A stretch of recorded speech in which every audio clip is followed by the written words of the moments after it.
샬롬, 한 주간도 평안하셨습니까? 오늘은 히브리서 8장, 히브리서 강해 설교 8번째 시간입니다. 8장은 옛날 언약, 즉 모세 율법이 아니라 새 언약의 대제사장 되신 예수가 우리와 함께 있다는 것을 말씀하고 있습니다. 8장 11절에서 큰 자부터 작은 자까지 다 나를 알미라고 말씀하고 있습니다. 오늘 8장에 나타난 이러한 새 언약의 제사장 되신 하나님이자 인간이신 예수를 안다는 것은 무엇인지 이것을 주제로 말씀을 나누고자 합니다. 오늘 본문은 히브리서 8장 5절에서 8절, 11절에서 13절 말씀입니다. 제가 가진 성경은 351쪽입니다. 오늘도 히브리서 본문을 펼쳐놓고 같이 은혜를 나누도록 하겠습니다. 제가 읽겠습니다. 8장 5절에서 8절. 그들이 섬기는 것은 하늘에 있는 것의 모형과 그림자라. 모세가 장막을 절여할 때에 지시하심을 얻음과 같으니 이르시되 삼가 모든 것을 산에서 내게 보이던 본을 따라 지어라 하셨느니라. 그러나 이제 그는 더 아름다운 직분을 얻으셨으니 그는 더 좋은 약속으로 세우신 더 좋은 언약의 중보자시라. 저 첫 언약이 무험하였더라면 둘째 것을 요구할 일이 없었으려니와 그들의 잘못을 지적하여 말씀하시되 주께서 이르시되 볼지어다 날이 이르리니 내가 이스라엘 집과 유다 집과 더불어 새 언약을 맺으리라. 다음 11절에서 13절. 또 각각 자기 나라 사람과 각각 자기 형제를 가르쳐 이르기를 주를 알라 하지 아니할 것은 그들이 작은 자부터 큰 자까지 다 나를 알미라. 내가 그들의 불의를 긍휼히 여기고 그들의 죄를 다시 기억하지 아니하리라 하셨느니라. 새 언약이라 말씀하셨음에 첫 것은 날 가지게 하신 것이니 날 가지고 사는 것은 없어져 가는 것이니라. 아멘. 예수를 안다는 것은 무엇일까? 오늘 세 가지로 말씀을 정리해 보았습니다.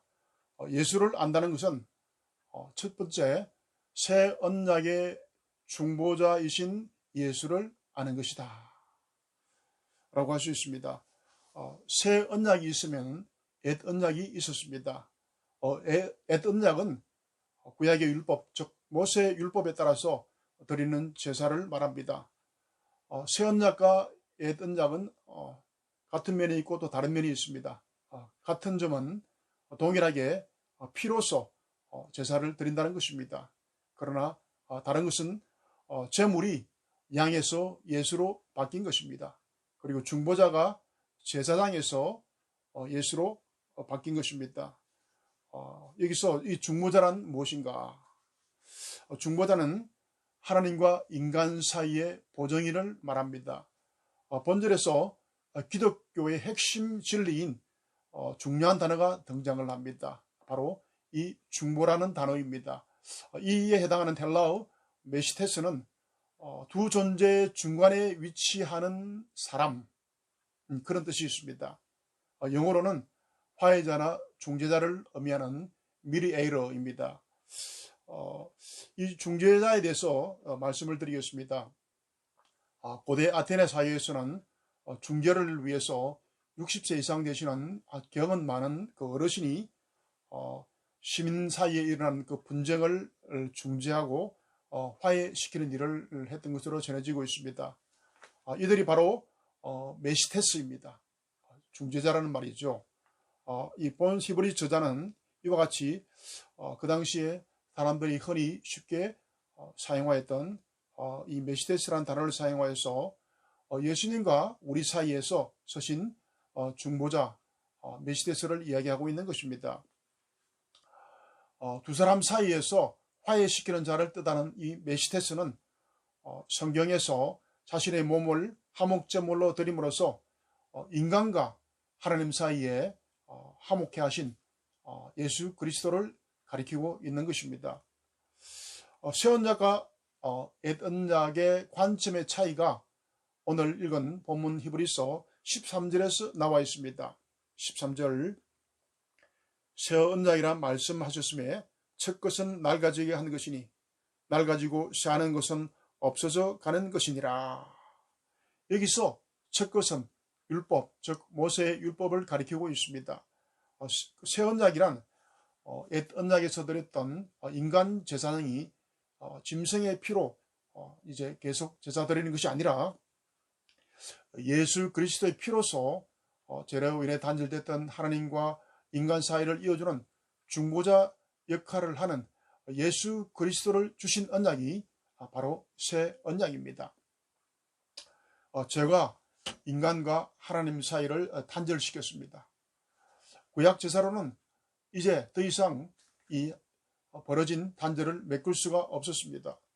성경은 예수 그리스도가 족보가 되었던 야곱의 넷째 아들 유다와 그 후손들을 통해서 쏟고 속이는 그리고 배신하는 죄짓는 그런 가족사를 통해서 바로 인간이 죄짓고 실수할 수밖에 없는 존재임을 보여주고 있습니다.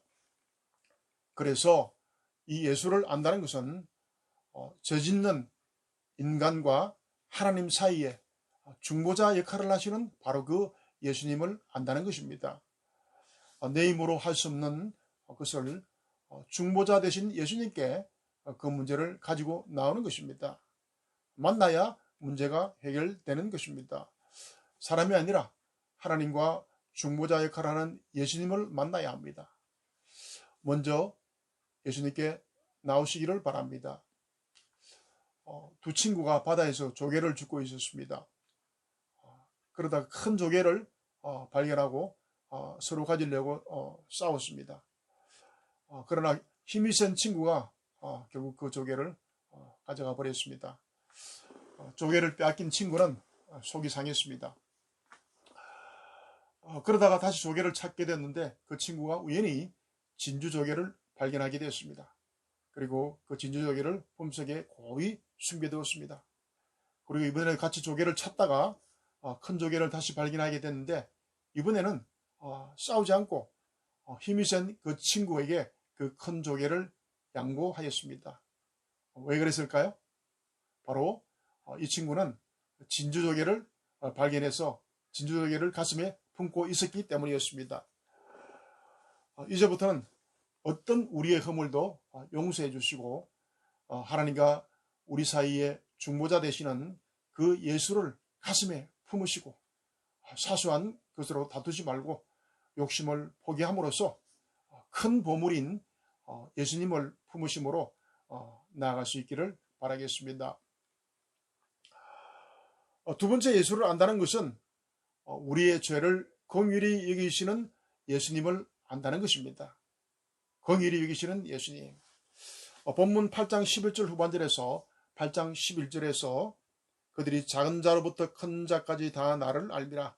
내가 그들의 불의를 긍휼히 여기고 그렇게 말씀하셨죠. 여기서 긍휼히 여긴다는 것은 긍휼의 헬라어가 헬레오스입니다. 이 헬레오스는 긍휼히 여긴다, 자비하다는 그런 뜻도 있지만은 관대한, 용서한다는 그런 뜻이 또 있는 것입니다. 하나님께서는 새 언약의 그 백성들에게 발견되는 그 악에 대해서, 죄에 대해서 관대하게 용서해 주신다는 것입니다. 사람들은 대개 사람들과의 관계를 할 때 손익계산서를 따져서 관계를 하지 않습니까? 그래서 세상의 인간사를 give and take라고 하지 않습니까? 주면 받아야 되고 또 받으면 반드시 나눠줘야 하는 것이 세상의 인간사입니다. 그러나 예수님은 우리의 허물과 죄를 오히려 긍휼히 여기셔서 회개할 때 그 죄를 용서하신다고 말씀하셨습니다. 세상의 관계는 give and take입니다. 그리고 우리 부모님들의 사랑은 give and give, 주고 또 주는 것입니다. 그러나 중보자 대신 예수 그리스도의 사랑은 give and forget입니다. 주고 잊어버리는 것입니다. 이것이 바로 하나님의 사랑을 표현하고 있는 본문 말씀인 것입니다. 그래서 세 번째, 예수를 안다는 것은 회개할 때 다시는 우리의 허물과 죄를 기억하지 않으신다는 것을 아는 것입니다. 우리가 예수 믿고 자백하고 회개하고 나아갈 때 다시 우리의 죄를 기억하지 않으시는 하나님이십니다. 우리 죄를 자백하고 회개하면 모든 불의에서 우리를 깨끗하게 하시겠다고 약속하셨습니다. 본문 8장 12절 다시 기억하지 아니하리라. 운에 머네스도 에티, 헬라어로 그렇게 되어 있습니다. 운에 머네스도 에티. 자, 이 이중부정인 우매가 맨 앞에 나와 있죠. 이 우매는 강한 부정을 나타내고 있습니다. 그리고 더 이상이란 에티가 맨 마지막에 붙어 있습니다. 이 말씀은 새 언약의 백성들이 범한 죄들에 대해서 하나님께서 어떤 반응을 하고 계신가를 지금 표현하고 있는 것입니다. 바로 이 말씀은 하나님께서는 이것들을 결코 다시는 기억하지 않겠다는 그런 말씀인 것입니다. 옛 언약, 즉 모세의 율법은 반복적인 속죄가 필요했습니다. 그러나 새 언약은 예수님이 직접 제물이 되셔서 단번에 피를 흘려 제물이 되심으로 회개할 때 다시는 우리의 죄를 기억하지 않겠다는 것입니다. 이것이 바로 우리를 긍휼히 여기시고 용서하시는 하나님의 사랑입니다. 구약의 율법 제도로서는 어찌할 수 없는 인간의 이 죄 문제, 죄로부터 자유함을 얻지 못하는 인간의 모습에서 그 인간의 모습으로 인해서 구약의 그 말라기 이후에 무려 400년간 하나님께서는 침묵하셨습니다. 마침내 400년 후에 오실 예시야를 예표했던 세례 요한을 통해서 말씀하신 첫 일생의 말씀은 바로 회개하라 천국이 가까웠느니라 라는 말씀이었습니다. 회개란 무엇입니까? 회개의 헬라어 메타노이아는 무슨 뜻이냐면요, 생각의 변화, 마음의 변화를 뜻하는 말입니다. 즉 회개는 태도의 변화, 목적의 변화가 일어나는 것이 회개라는 것입니다. 생각의 변화, 마음의 변화, 태도의 변화 일어나는 것이다. 그래서 이 죄와 허물에서 완전히 돌아서는 태도의 변화가 일어나는 것이 회개라는 것이죠. 회개한다는 것은 자신이 죄인임을 깨달아 알고 하나님께 고백하는 것입니다. 그래서 회개한 사람은 함부로 말하거나 태도가 겸손해지는 것입니다. 함부로 말하지 않고 그의 말이나 태도가 하나님 앞에서 겸손한 모습으로 바뀌는 것입니다. 여러분들이 이전에 보셨던 그 밀약이라는 영화에서 여주인공 전도연의 딸을 죽였던 그 유괴범이 감옥에서 전도연에게 이런 말을 했죠. 하나님이 나를 용서했으니 나는 괜찮아. 그렇게 감옥에서 면회온 주인공 전도연에게 그렇게 말씀했습니다. 이야기했습니다. 그 순간에 전도연이 어떤 반응을 보였습니까? 너무 충격을 받고 오열하면서 소리를 지르지 않았습니까? 내가 너를 용서하지 않았는데 누가 너를 용서했단 말인가? 그렇게 그 범인에게 오열했던 것입니다. 전도인이 그렇게 분노하고 오열했던 이유가 무엇이었습니까? 바로 태도의 변화, 진실한 태도의 변화가 없었던 그 범인의 태도가 문제였던 것입니다. 영화는 진실한 회개의 모습이 사라진 이 시대 우리 교회에 던지는 메시지이기도 한 것입니다. 하나님께서 하나님의 형상대로 사람을 창조하실 때는 지성, 정의, 의지, 즉 지정의의 인격체로 우리를 창조하셨습니다. 회개할 때 눈물, 콧물 흘리고 그것으로 끝나는 것이 아니라 지성, 정의, 의지의 변화가 일어나는 것이 참된 회개인 것입니다. 지성이란 지적으로 우리가 우리의 죄를 인정하는 것입니다. 그리고 정서적으로 우리가 지은 그 잘못에 대해서, 죄에 대해서 슬퍼하는 것입니다. 그리고 의지란 그 의지를 가지고 죄로부터 단호하게 돌아서는 것이 바로 참 회개인 것입니다. 다윗은 시편 39편 12절과 40편 3절에서 이렇게 고백을 했습니다. 여호와여 나의 기도를 들으시며 나의 부르짖음에 귀를 기울이소서.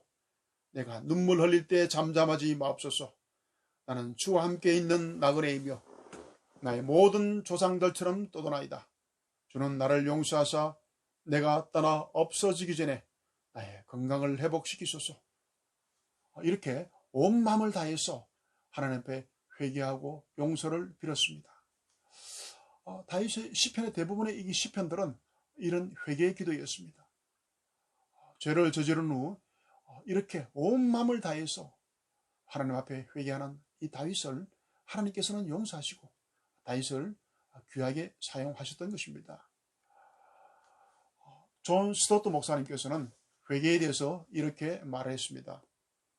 회개는 잘못된 생각, 말, 행동, 습관으로부터 분명하게 돌아서는 것이다. 회개는 행동의 변화를 일으키는 태도의 변화이다. 또 참된 회개는 상처 준 사람에게 보상을 해주어서 바른 관계를 맺는 것이다. 예를 들어서 우리가 갚아야 할 돈, 거짓 소문을 내어 비난하는 것이 있다면 해야 할 사과를 하고 보상을 해서 깨진 관계를 바로 잡는 실제적인 것이 회개에 포함된다. 그렇게 말씀하셨던 것입니다. 죄의 삭은 사망이라고 했습니다. 즉 하나님과 인간과의 관계가 영적으로 단절된다는 것입니다. 이 단절을 이어주시는 분은 오직 죄 없고 흠 없으신 하나님의 아들 예수님 한 분만이 이 본문을 통해서 우리 허물을 용서하실 수 있다는 것을 말씀하고 있는 것입니다. 이 당시에 율법적인 그 유대교로부터 심각한 배교의 고난을 받고 있는 그런 히브리 유대인들에게 이 예수의 정체성, 즉 새 언약의 제사장 대신 중보자 예수에 대해서 히브리 저자는 강하게 이 말씀을 통해서 변론하고 있는 것입니다. 이 죄는 어디서부터 출발하는 것일까?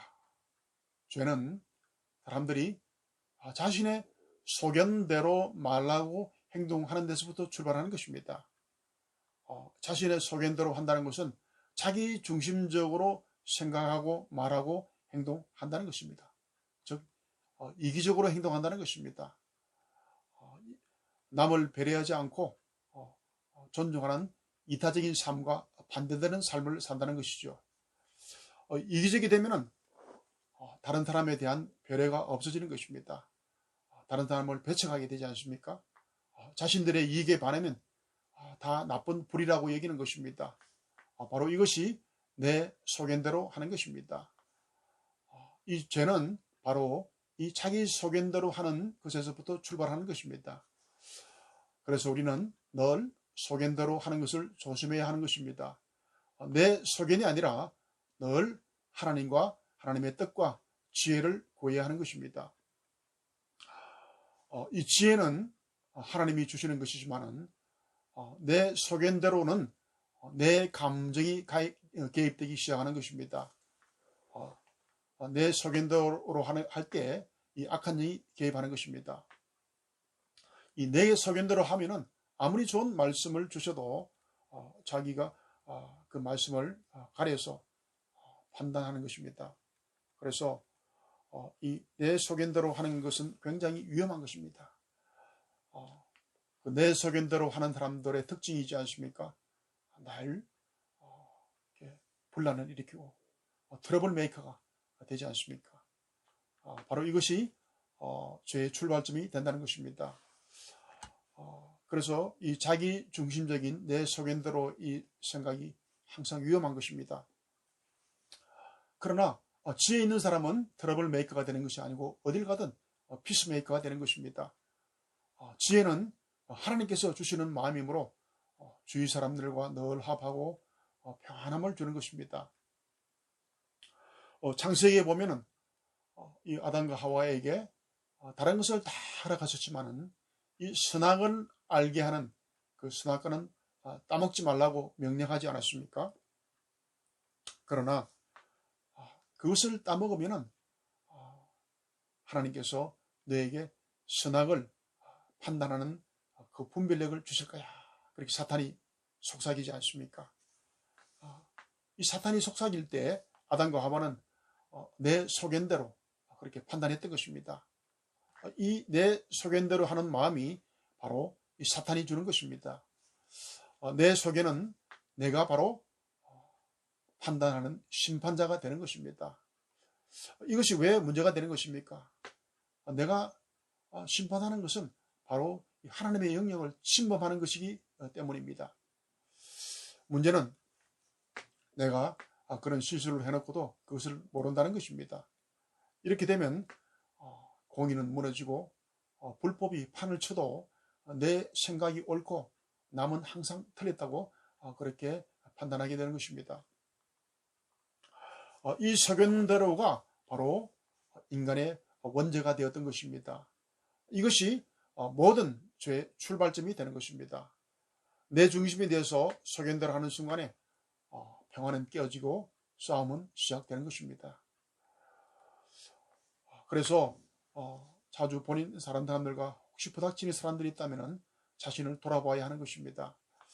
내 소견이 우선인지 하나님께서 주시는 지혜의 마음이 우선인지 이 내 소견대로가 스스로가 선악을 판단하는 죄의 출발점이 되기 때문에 우리가 늘 깨어서 기도하고 하나님의 지혜를 구해야 하는 것입니다. 예를 들어서 어떤 사람이 어떤 음식을 정말 좋아하는구나 그렇게 알고 있는 것은 분별하는 지혜력입니다. 그래서 그의 취향을 맞추어서 잘 이렇게 손님을 대접하고 접대하는 것은 내 소견이 아니라 바로 지혜인 것입니다. 그러나 그런 음식을 왜 먹지? 이상한 사람이네 하고 그 사람을 비난하는 것은 그 사람을 나쁜 사람으로 몰아가는 것은 내 소견대로 하는 것이고 바로 이것이 분란의 원인이 되고 죄의 출발점이 된다는 것입니다. 사사기 17장 6절에 보면은 이렇게 기록되어 있습니다.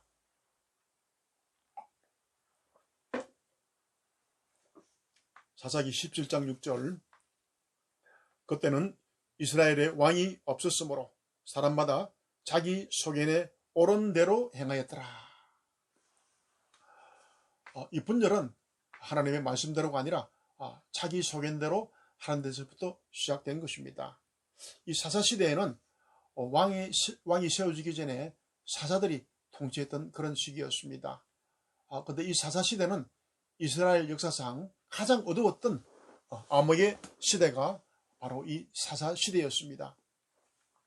도덕적으로 영적으로 타락을 하고 우상을 섬기고 서로 싸움으로써 하나님을 잃어버린 것입니다.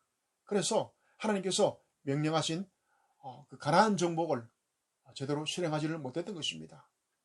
이 비본질적인 문제에 집착할 때 우리는 본질적인 사명을 잃어버리는 것입니다. 사람마다 바로 자기 소견에 옳은 대로 행하기 때문인 것입니다. 이스라엘은 불순종하여 죄를 짓고 심판을 받고 다시 하나님께 회개하고 구원받는 그런 역사를 350년간이나 반복해서 되풀이하는 그런 실수를 범했던 것입니다. 그럼에도 불구하고 하나님께서는 우리가 돌아오시기를 기다리시고 회개했을 때 끝없는 하나님의 사랑을 통해서 이 사사를 통해서 이스라엘을 구원하셨던 것입니다. 원죄의 속성으로부터 벗어나는 자유함을 얻을 수 있는 방법이 바로 새 언약의 대제사장이신 예수님을 아는 데서부터 시작하는 것입니다. 예수를 아는 것은 바로 자신이 죄인임을 깨달아 아는 것입니다. 자신이 다른 사람을 판단하고 정죄하는 것을 모르고 있는 것, 이것이 더 큰 문제가 되는 것입니다. 내 스스로 선악을 판단해버리면 하나님과의 관계는 단절되기 시작하는 것입니다.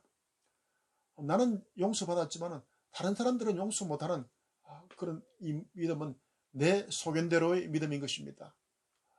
판단하고 정죄하는 죄를 짓고 있지만 본인이 모르고 있던 사람이 바로 율법적인 대제사장들이었다는 것입니다. 그래서 히브리서 7장 28절에서 이렇게 얘기하고 있습니다. 율법은 약점을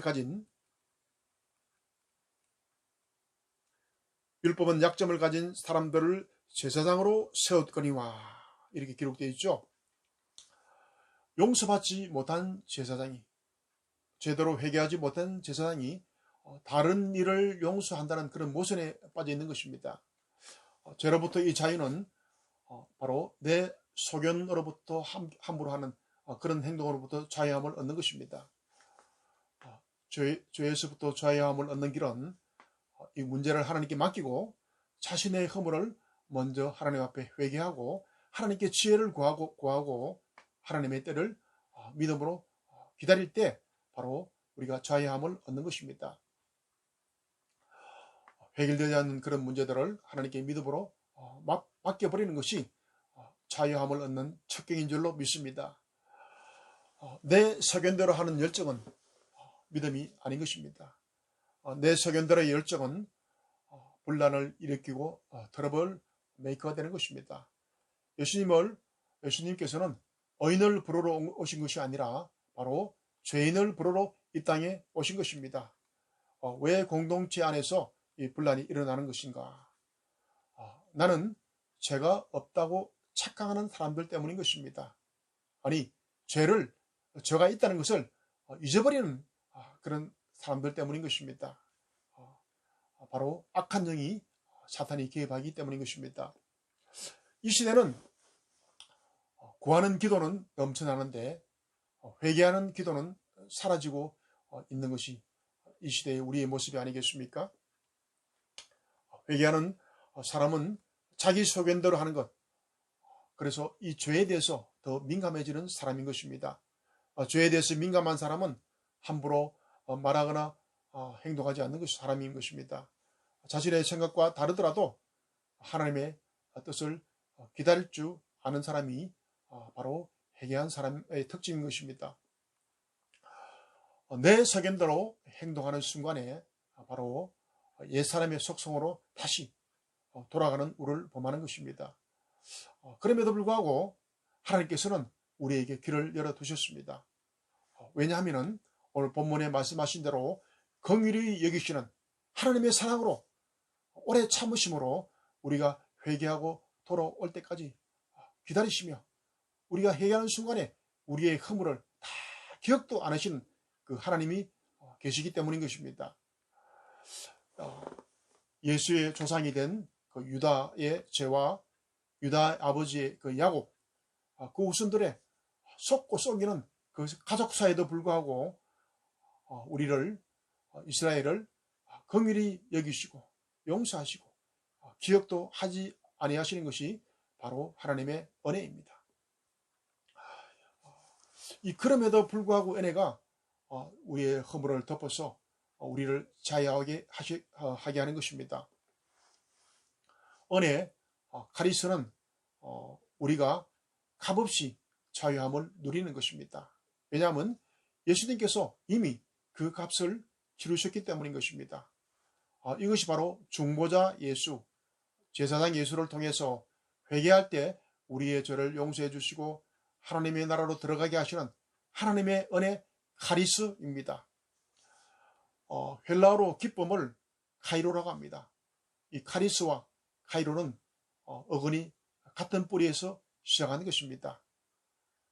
그래서 이 값없이 주시는 그 은혜로 기쁨의 삶을 사는, 카이로의 삶을 사는 우리 시내와 성도들이 되시기를 주님의 이름으로 축원합니다.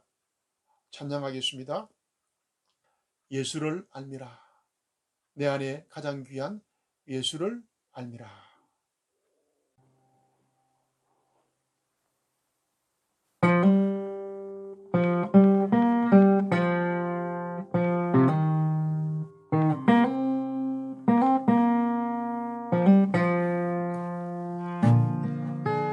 내 안에 가장 귀한 그 예수를 알미라. 그 엄보다도 귀한 그 예수를 알미라. 세상 지식보다 귀한 예수를 알미라. 내 안에 가장 귀한 예수를 알미라. 예수의 이름 존귀한 그 이름, 예수의 이름 능력의 그 이름.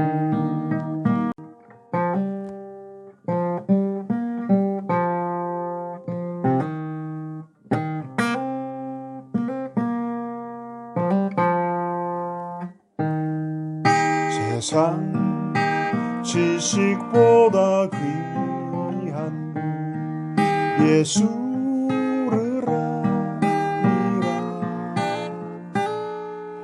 내 안에 가장 귀한 예수를 알미라.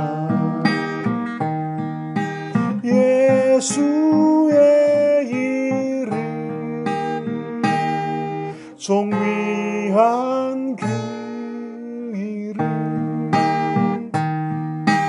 예수의 이름 능력의 그 이름, 예수의 이름 능력의 그 이름.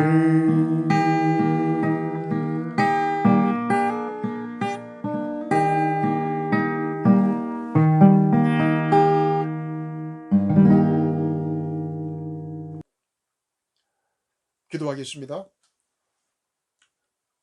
성경은 야곱과 유다와 후손들의 썩고 썩이고 배신하는 죄 짓는 가족사를 통해서 바로 인간은 죄를 짓고 실수할 수밖에 없는 존재임을 보여주고 있습니다.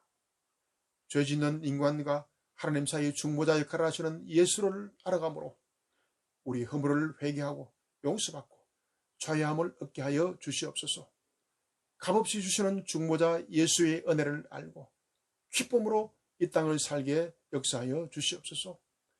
값없이 주신 내 안에 가장 귀한 예수, 생명이신 예수를 알므로 믿음으로 승리하는 삶을 살게 축복하여 주시옵소서. 특별히 병든 한우를 위해서 기도합니다. 박정숙 권사님의 아들 성종환의 억울함과 답답함을 풀어 주시옵소서. 그 아들을 하나님께서 긍휼히 여겨 주시옵소서. 그 아들이 처한 형편과 상황을 하나님 아시지 않습니까? 이 시간 그 아들에게 찾아가 주셔서 그 아들의 억울하고 답답한 마음을 하나님께서 만져주시고 터치하여 주시옵소서. 그 아들의 질병을 하나님께서 치유하시고 고쳐주시고 하나님의 말씀의 능력으로 다시 일으켜 세워 주시옵소서. 또 암이 전이되어서 투병 중인 윤복희 권사님, 강두리 권사님께 회복의 은혜를 다하여 주시옵소서. 치유의 은혜를 부어 주시옵소서. 나 여호와는 너희를 치유하는 여호와라. 치유하는 여호와의 손으로 회복시켜 주시고 치유하여 주시옵소서. 감사하며 예수님의 이름으로 기도드리옵나이다. 오늘은 새 언약의 대제사장 되시는 예수님을 안다는 것에 대해서 함께 은혜를 나누었습니다. 한 주간도 평안하시고 예수님을 알고 예수님께 다 맡김으로 승리하는 한 주가 되시기를 주님의 이름으로 축복합니다. 감사합니다.